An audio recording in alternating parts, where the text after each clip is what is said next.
Hello everyone, welcome back to Matt for French Cars. In today's video we're gonna be talking all about this exhaust gas recirculation valve, also most commonly known as a EGR.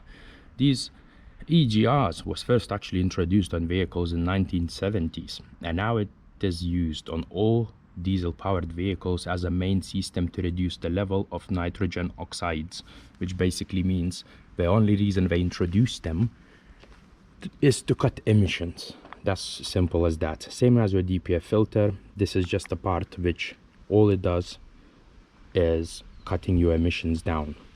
I actually see one bright side of having this. It's well, first of all, it's integrated into your engine, so if you just simply remove it or something like that, engine is not going to be able to function properly. You will have to get, you know, remap on your ECU or something like that, telling your car basically that is not there anymore. That's the only way to get rid of it. But there is a bright side of having it. There's actually two. One is cut your emissions, and another one is your engine does get warm up quicker with having one of these, right? The negative side of these is it does fail a lot. There is a three main causes why it fails, but we're going to be discussing that in a minute. First, we're going to be removing this engine cover. We're going to be showing you where is EGR located on 2-liter HDI or 2-liter TDCI engine, and then we will go back to the EGR.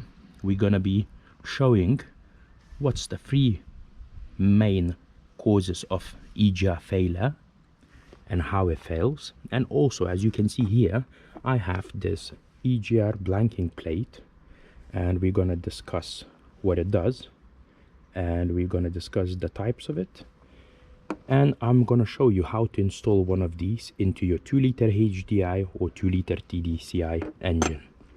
The only tool you're going to need for plate installation is going to be 10mm head on some extension and just a ratchet. This EGR which I'm holding in my hand now is actually been taken out of 2008 407 Coupe, which had a 2-liter HDI engine in it, and is exactly same EGR valve I'm having here in my 2-liter HDI 407 SW. Right, so let's crack on. Let's take the engine cover off, and then let's have a look where is our EGR. So I'm just gonna take this engine cover like that. I'm gonna lift up front and then pull it towards me slightly, and then just lift it up and take it somewhere where I can find it later on to put it back on after the job is done. Right, so the location of the EGR valve on 2-liter HDI or 2-liter TDCI engines, it's actually in the top right hand corner in the back.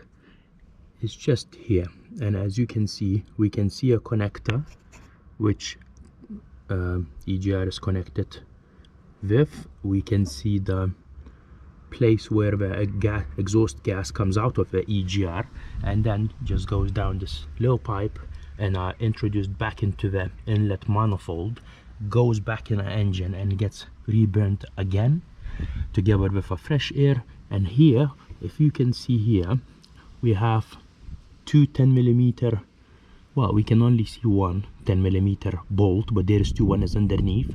That's where the EGR meets with a EGR cooler. EGR cooler goes along the back of your engine here, and is basically there just to cool down the exhaust gas before it enters the EGR. Gas into the EGR cooler comes from your exhaust manifold. So from exhaust manifold through EGR cooler, which is cooled down by your coolant actually, and then it goes from EGR. When you rev your car, EGR opens more and then introduces exhaust gas back into your engine. So now we know where your EGR valve is located. We can speak about ways how the EGR valve actually fails, because there is so much carbon in exhaust gas going through your EGR valve. As you can see here, there is a part in here in the middle which opens up and closes. I can actually demonstrate that for you, and I'm gonna do that just now.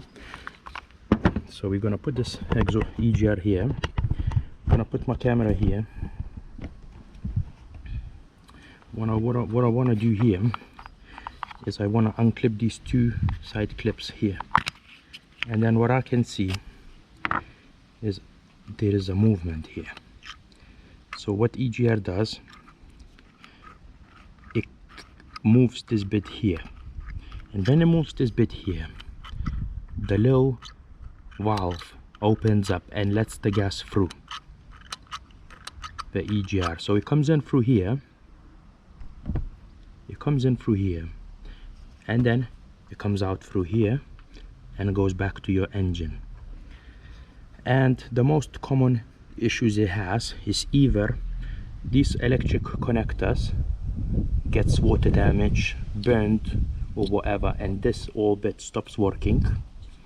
Another fault it gets is this metal here breaks off the actual metal bit which is in the middle, kind of welded to the middle of it, and pushes it to open, and then this bit just flies off in a way and then just stays around here making a noise every time the gas goes through it, and it doesn't do the job. And it's the same like another issue it may have is in here, in this bit here. I will try to shine with my torch here and show you. That bit there gets so contaminated with soot and all the carbon that your EGR valve actually gets stuck open, so then it wouldn't shut. And what happens then is you struggle to start your car, or especially on the low revolutions, it works really like rubbish because it just gets simply too much air in it, Right, so when we talk about EGR, there's a few ways you can go about it. Some people say it's good to have it, some people say it's absolute rubbish, we don't want it in our car because all it does is just recirculates all that carbon and soot back to the engine, and it pollutes the engine and is not something you want to have. So there is a few ways to go about it. If you like it, you can maintain it, and they do last long time if they are maintained properly. What you have to do is from time to time you have to remove it and physically clean it, either with some sort of solvent or just clean it up. It's easy to clean this side, slightly more difficult to clean the inside of it, but it can be done. You would have to clean the actual EGR and also the EGR cooler, which gets quite sooty with all the carbon buildup in it. Another thing people do, they say, I don't want to have an EGR valve in my car at all. So then what they do, they're gonna literally get rid of the whole EGR system, which starts, let's say, here. So they would get rid of this pipe here, put like a blanking plate on here, then they would get rid of the actual EGR as a whole thing together with their EGR cooler, and they would blank it off on a place where it's a exit for exhaust gas going into EGR cooler. So they would blank it off there, they would blank it off here, and they would just remove whatever's in between basically. But if you do decide to do that, bear in mind that this is illegal, and any alteration removing DPF, EGR off your car is actually illegal. And I ain't gonna lie, unless you know some MOT center which is gonna pass you without having EGR, then I wouldn't even bother, because any legit MOT center is gonna have a look at your car, look at the back of your engine where the EGR should be, and if they're not gonna see it there, they're just gonna fail your car. Simple as that. You can also get inspected by DVSA just being pulled on the side of the road, and if they pop your hood and they're not gonna see EGR there when it should be, then you have a choice: either fix it on the side of the road, or they're gonna take your car off you as a not roadworthy. Right, but there is a third way on, which is kind of in between. So you leave all your EGR system in place, but some people just choose to blank it.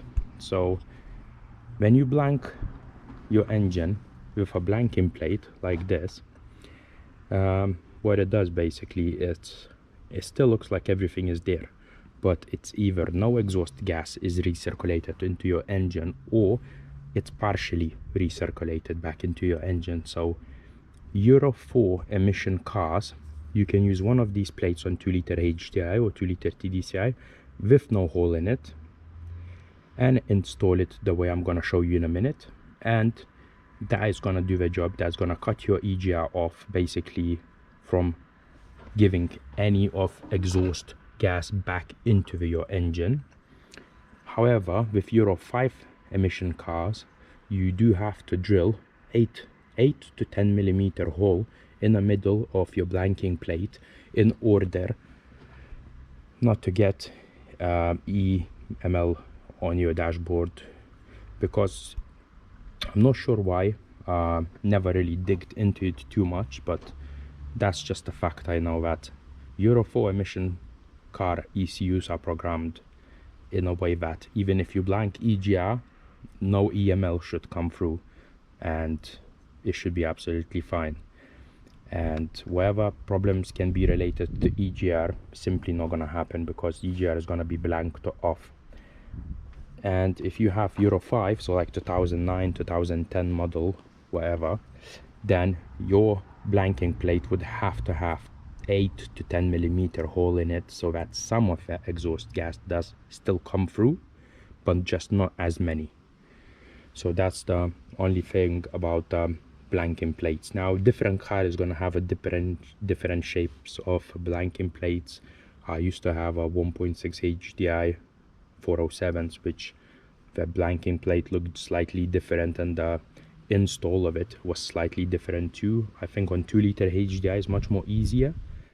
Right, my guys, so I'm just gonna show you how easy it is now to install one of these blanking plates in 2-liter HDI or 2-liter TDCI engines and blank your EGR off.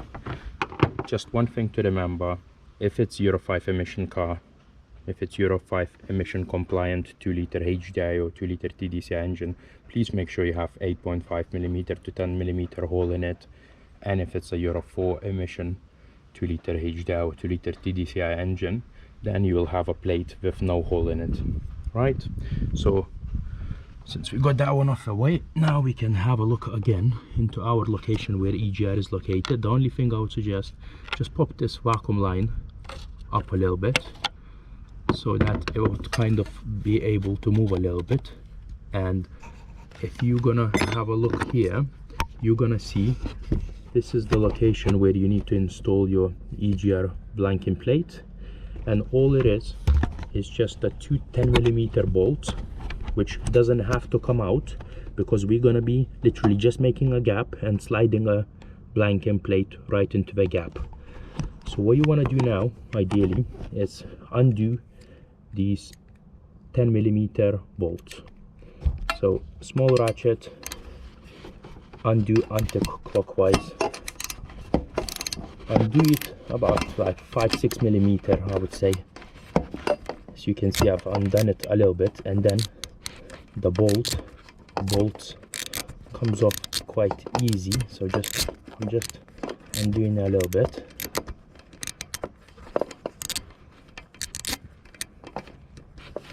Okay, so that was probably like 2-3 millimeters undone.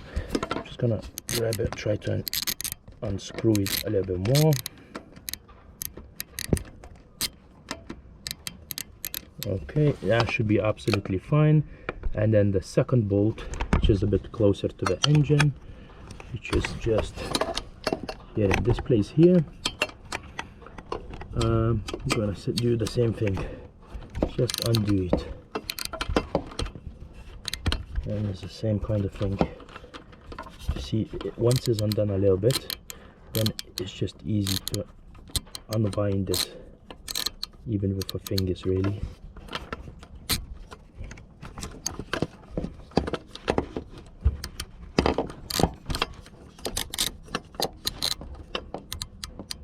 And now I think these bolts are undone enough in a way so that we could slide our blanking plate in a place. Let me just have a look.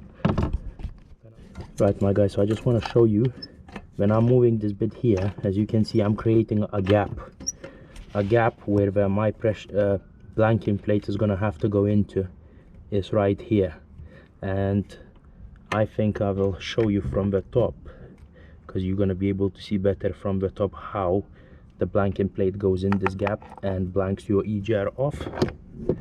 The camera is positioned and I can show you how this blanking plate is gonna slide nicely into the location where it should go to. As you can see, literally positioning it now, and what I have to do is I have to lift this bit up, and then all it does, it just slides in nicely like this. Here you go. You cannot even see it, and that's the whole point, because when an MOT tester is gonna have a look, oh yeah, you have a EGR, it's not gonna really bother you or anything like that, because you do have a EGR here.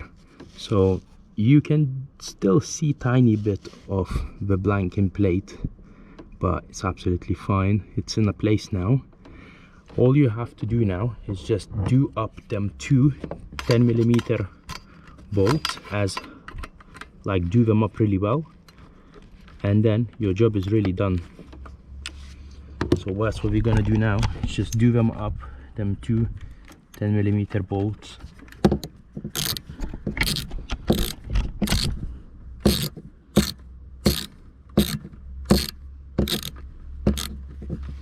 So you can do it up quite easily, and then once it becomes harder, I'm just gonna use a ratchet properly and then just do it up. Make sure them bolts run up properly.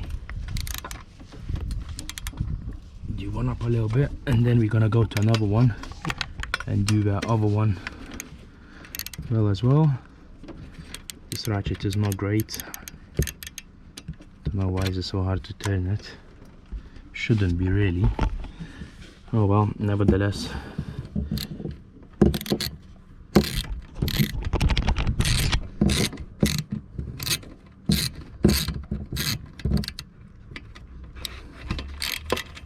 It's quite easy job.